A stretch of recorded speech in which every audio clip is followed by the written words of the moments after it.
Very exciting times for Alien Earth fans as we get episode 4 and a more setting up of even more dominoes.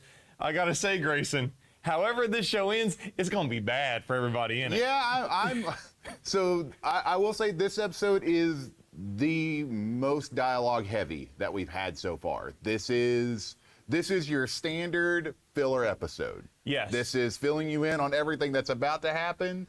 It is letting you know for sure, without a doubt, who the villains are. Yes. And it's telling you, hey, you're about to see some really wild stuff happen really fast in this next episode. There is undoubtedly a collision course that's gonna happen between the hybrids and whatever xenomorphs and alien monsters appear at the end of this series.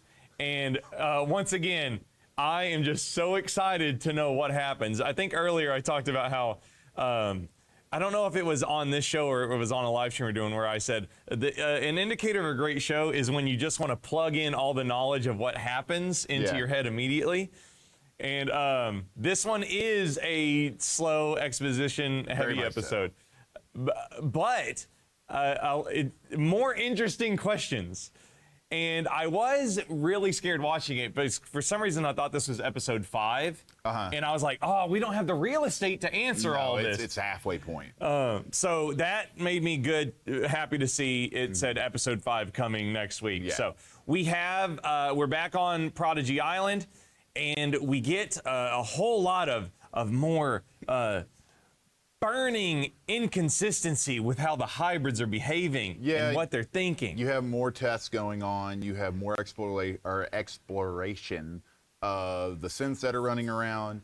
So this one is like I said before, this is you're going to get nothing but dialogue in this episode. Yeah. So if you're coming into this one, just prepare yourself. It's not like the previous episodes. This one's a lot more conversation. Not to say that it's like a bad episode. It's not. It's the weakest of all that we've got so far. Exactly. It's understandable because you have to have an episode like this. Yeah. I don't hold it against it because you need to have this so you understand what they have to do going forward. Yeah, the best puzzles that are put together are ones with sorted pieces. You know what I mean? Shut up, Windows! I'm recording here.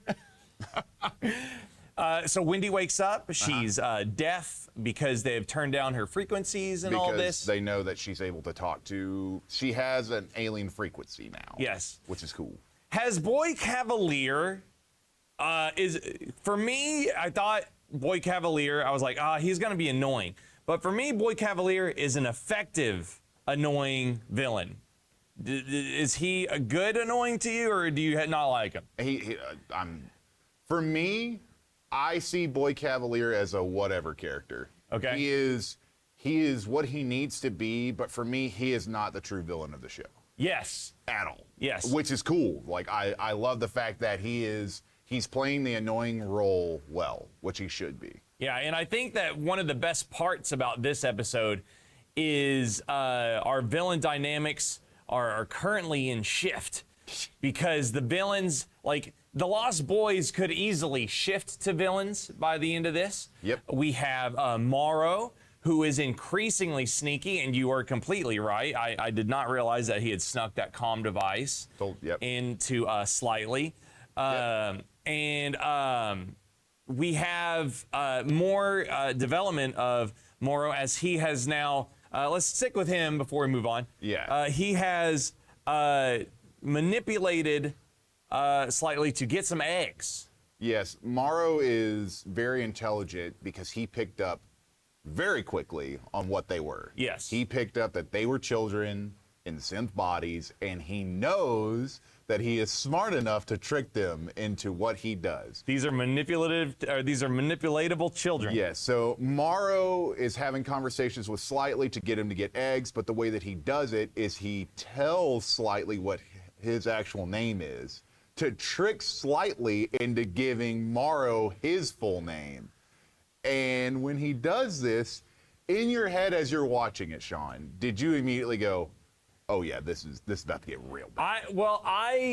I thought that Morrow might have told him to ask for his real name, so it would. And this is a thing that develops throughout the episode that we also see with let's see, the other hybrid who names himself Isaac, right? Oh, yeah. And I thought this might have been a manipulation tactic to kind of trick the AI part of his hybridness, to humanize him and make him question his existence and his parents, which is Boy Cavalier in the Prodigy facility, so that Slightly would disassociate himself and realize he is not Allegiant, which is amazing to find out, which is an amazing plant, because naturally in this exact episode, all of the hybrids start to realize that they have no real allegiance to this through the induction of Joe, who we'll talk about as well, kind of having conversation with him. Isaac decides that he's doing work on himself, and he wants to be named after another famous scientist. Or as he calls that old scientist. Yes. Which is hilarious. And that's a very interesting thing, because he asks Kirsch for permission, and he's kind of asserting himself for a very free will thing here. So I thought that was very interesting to put, but no, I did not realize Morrow would use that to literally know his name to abduct his family. I audibly said no out loud when it happened, because in my head I went, the first thing that went through my head whenever he said that was, if Morrow let everybody on that ship die for that experiment, what is he about to do to this poor child after finding out his name? Yes. And it's like, and that's so good, because it's dangerous, right? And it's amazing. And you feel so bad for this kid. And he's just antsy, and it's like a screen projection room, I'm thinking, right? I don't think he's actually on that meditation rock or anything. He might be. They are on that island, so I mean, it's very CG'd whenever you look at it. Yeah, I can't tell if it was. And he says he's going on a walk whenever he's going to talk to him. So who knows? It could be. It could not be. Yeah. But Morrow has manipulated him so he can get his mother and family's name. Yeah. He basically threatens them, and so. I don't know, man. Morrow's so good, and like I said, Morrow, he's not on track with Fargo villains yet, but Morrow is definitely Fargo flavored. He's on track to be a good villain in the Alien universe, that's for sure. Yeah. So that's very exciting. He tells Slightly, you got to get me an egg, right? Slightly goes and tries to. This is after we learn about Isaac. Slightly then realizes, hey, I don't think you understand the dynamics here. This shit is not possible. Mara says, easy. I need you to get a human in there. Sneak a human in, let it get on its face, hide them for a couple of days, bring them to me. Yep. And so this is obviously a terrible mission that Slightly will now go on, and that'll develop in later episodes. My favorite dynamic so far of the entire show right now is Nibs. Really? Nibs walks up to Dame Sylvia and says, I'm pregnant. Dame Sylvia's like, okay, you got a robot body. We got to talk. Yeah, let's go talk about the birds and the bees. We need a session here. So we get this amazing scene where Nibs is, and she's feigning, I don't know if she's feigning or not, but she's emulating like 6-year-old behavior here with the stuffed animal, and she's like all curled up in the chair. She's messed up from her alien encounter. Exactly. Like what she saw has absolutely rocked her. Yes. And I think that this episode might have shown the eyeball monster going into the lamb to really drive home that it takes possession when it's in the eye socket. Yeah. And maybe draw us a definitive line that Nibs isn't possessed by anything. No, she's just suffering from PTSD. Yeah. So Nibs thinks she's pregnant. Dame Sylvia tries to tell her, where do babies come from? And she's like, God. And she goes to tell her, like, no, this is about sperm and egg fertilization. And she's like, Jesus didn't. Which honestly is a cool line, because it's like, you gotta have that conversation now too. Because it's just like more, and again, the God and creation allegory here is incredible. And then Dame is like, do you want me to show you? I'm going to show you what your body looks like. She's like, I don't need to look at those. Yeah.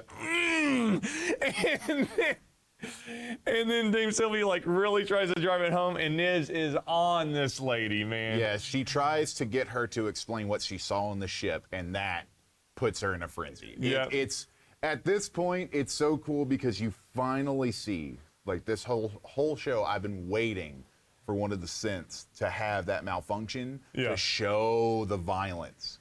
Besides Morrow, because Morrow's an android. Yeah, right? yeah. Morrow is a cyborg. Cyborg, my bad, not an android. And Nibs is a hybrid. Or hybrid, yeah. Kirsch is the synth.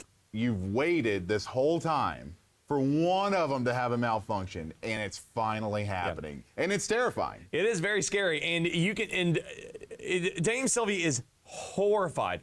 And what's really great about the scene is we know that it's all a Fugazi. Mm-hmm. Right? There's literal protocol silent alarm buttons to hit. I'm assuming everywhere in their apartments. Yeah, it has to be. They're prototypes. Yeah. They're tests, so they have to have these things. And we get armed escorts to take Nibs out of there. And she says we have a level 3 incident. Yeah. Right? Which I imagine a violent outburst is, a level 3. We're about to put one down. Yes. Yeah. And combine this with the general conversations that the hybrids are having about names. We do get an awesome history with Joe explaining there are 5 corporations. Democracy failed. Corporations bought the Earth.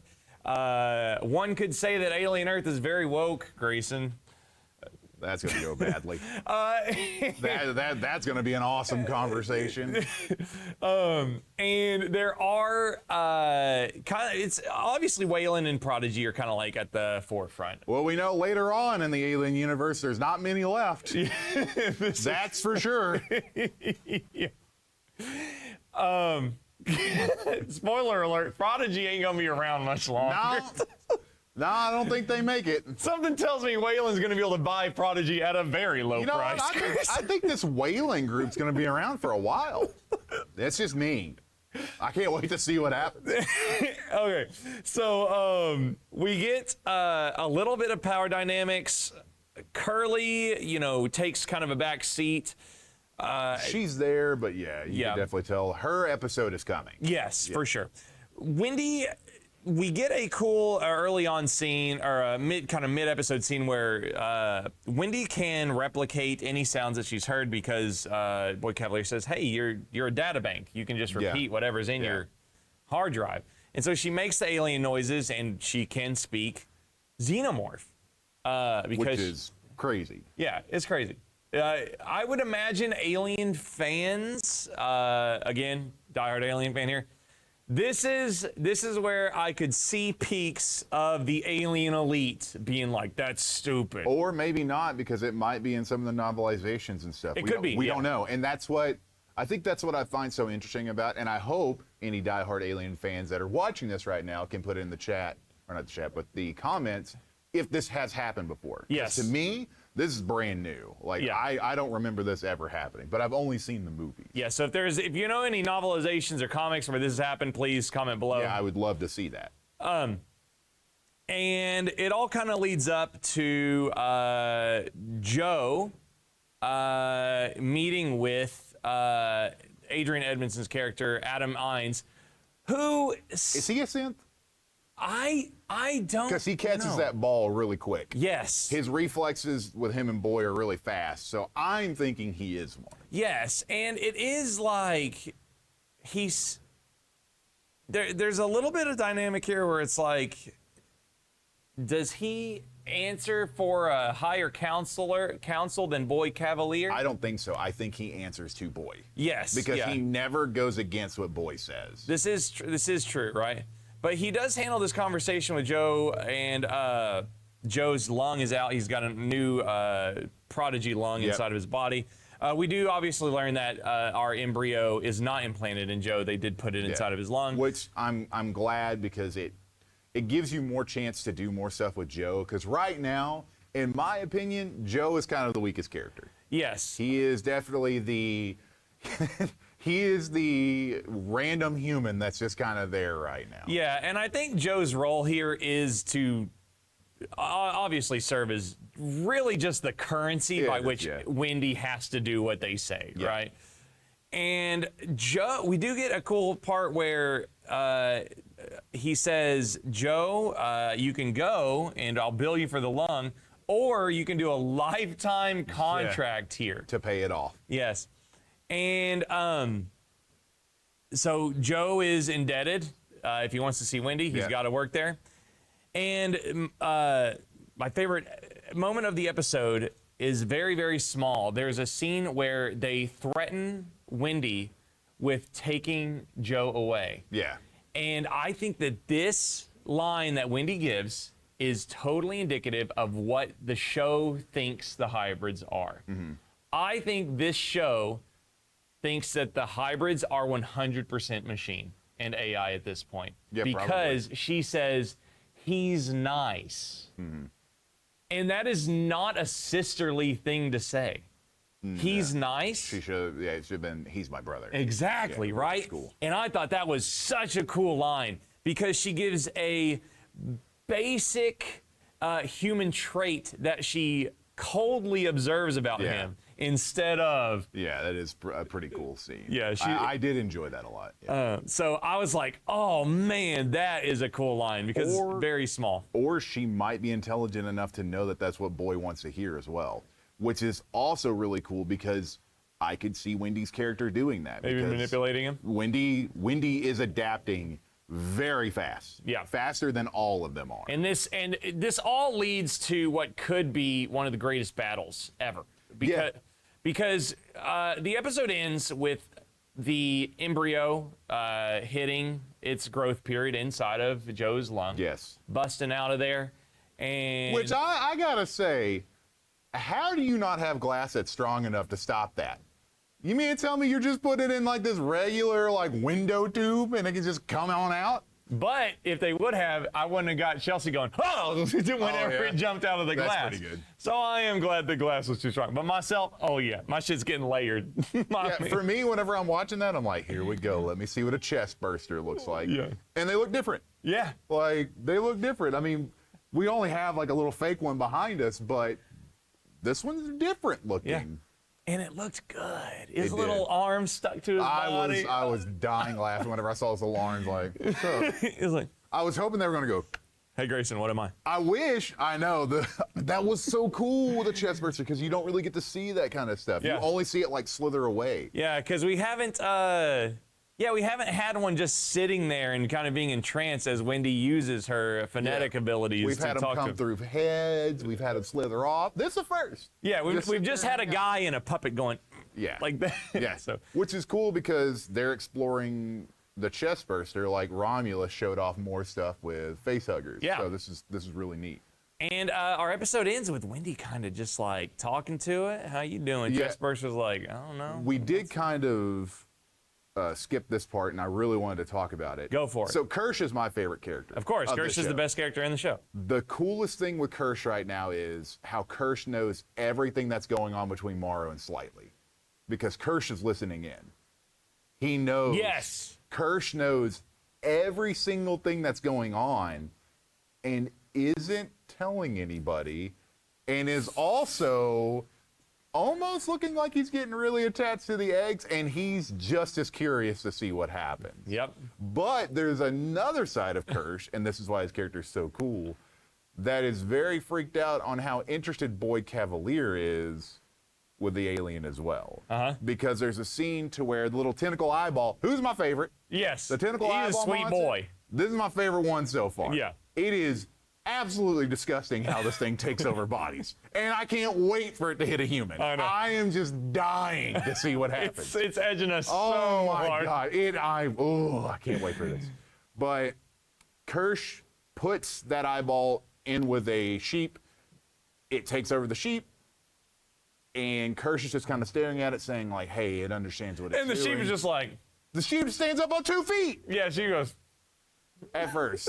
And the whole time this is happening, you have Boy on the opposite side who's getting jealous of Kirsch because the alien is watching Kirsch. And the alien should be watching Kirsch because it's been running experiments on it the Yep. whole time. So it's pissed off. So what does Boy do? makes the ball bounce off the window, so the alien looks over at him. And that right there, that is what sold me on the episode. I go, cool, this is going to really kick off in about 2 episodes of that. And I think that those dynamics with Kirsch are very they're synth typical, right? Yeah. It's and that's what's so awesome about synths is that they're always so curious. Maybe because they're programmed, obviously. But is Kirsch programmed by Weyland-Yutani in secret I don't know. to get the xenomorphs? It's so interesting because I don't think Kirsch likes Morrow because Kirsch is also he's questioning slightly as well. Because he talks about the see no evil, hear no evil, speak no evil diagram to slightly to see where he lies between the two. Kirsch uses this Buddhist principle to basically say, are you a narc? Yeah, pretty much. You know? Are you going to tell on the person who's programmed you, or are you going to tell me? Where are you at? It's all an experiment for him, which is incredible to me. It's so interesting. He just wants to observe and write down analytics, baby. Because he knows that the aliens don't care about him. Like they won't even pick up on him, which is cool. Yeah. Because in the second episode with Morrow, the xenomorph is behind him, but then was like, I don't want you. I want these over here. I want the full thing. I don't want the dying human. I want the full thing. The android, any synthetic being, in any non-biological creature, serves no purpose in the alien, in a xenomorph's lifespan. There's no, other than maybe like a threat or something like Bishop in Aliens, right? That's what I was about to bring up as Bishop. Yeah, there's no, I mean, that queen would have killed that queen would have killed a puppy. That queen was mad. anything in its way is going down. You killed my babies. Yeah. Not only did you kill them, like, you roasted them in front of me, and then I had to rip away from my sack. I was comfortable. That queen would have tore a toaster oven in half if it got in her way. Which brings me to what my other thought is. Is Wendy going to be the thing that has us find the queen? Yeah, I don't know. Because they're almost acting like she's queen-like to them. Yeah, maybe. It's very weird so far. I think that, again, comment below if you know, but from my understanding and just from the base Alien movies, I've not seen Alien vs. Predator, but a queen is just born anomalously like a bee or like any other kind of hive creature. So, I guess I think there's a special face hugger, right? That will lay a queen embryo. Actually. That's right. Yeah. So that's the thing we got to think about. Is that why this Chestburster looks different? Yeah, maybe. Is it a queen? Yeah, but on the cover of Alien 3, the embryo has a queen hood on. Oh, does it? I didn't know that. Yeah. Yeah. So I don't know if I don't know specifically if the queen Chestburster looks differently or not, but a lot of different questions.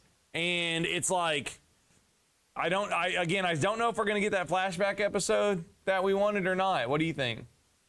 For me, where we're at right now, I don't think we need it, but I wouldn't mind if they put out like just an hour episode prequel thing before season 2 of it. Yeah. Just to be honest. But that's just because I love seeing xenomorphs crawling through stuff and I never get tired of it. That's just me. If we don't get it, I'm not going to be mad. Yep.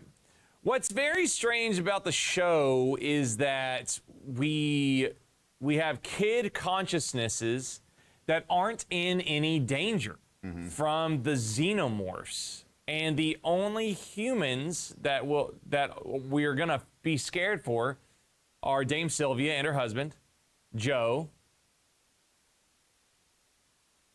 and maybe Morrow if he turns face by the end of the show. I doubt it.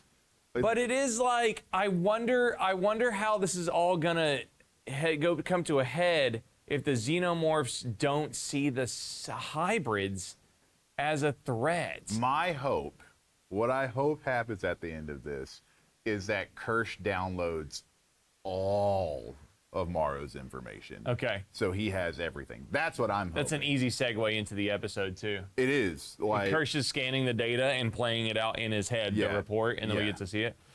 Oh. I hope. And that's what's so good. Like, even though right now this has been the weakest episode, it's still like a 7 or an 8 for me. Yeah. Like, it's still like a, yeah, here it is, but it's still got me excited for the next episode. I did not come out of this episode mad. Yeah. It's just stacking questions. And It is what you need to do, because now, these next 4 episodes, we're finding out who's getting the face hugger. Yeah. Like, we're going to know. And they're hinting towards Joe. Yes. Which- I mean, yeah, I guess so. Besides a couple of scientists.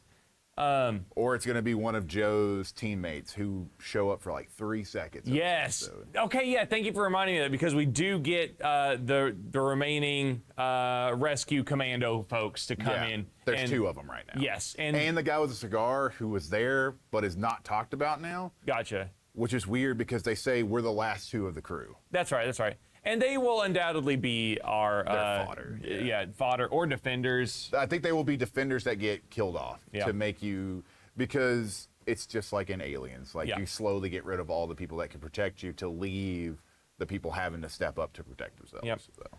But exciting times for Alien Earth. I hope you guys enjoyed the review. Go to patreon.com/hangtime to support content just like this. We'd really appreciate it. Just had a new member, Tristega Rex, commit to $10 a month. Hell yeah! So join in on the fun. Make sure and give this video a like and subscribe if you haven't yet. I want you to go check out our review of Hell House LLC Lineage, which is a walkout worthy thing, and we're going to tell you why right here over Greyson's Swamp Thing. That's Swamp Thing, right? That's Creature from the Black Lagoon. Huh? Swamp Thing? It's Swamp Thing. It's a thing from the swamp, bitch. Goodbye. I'll hit you.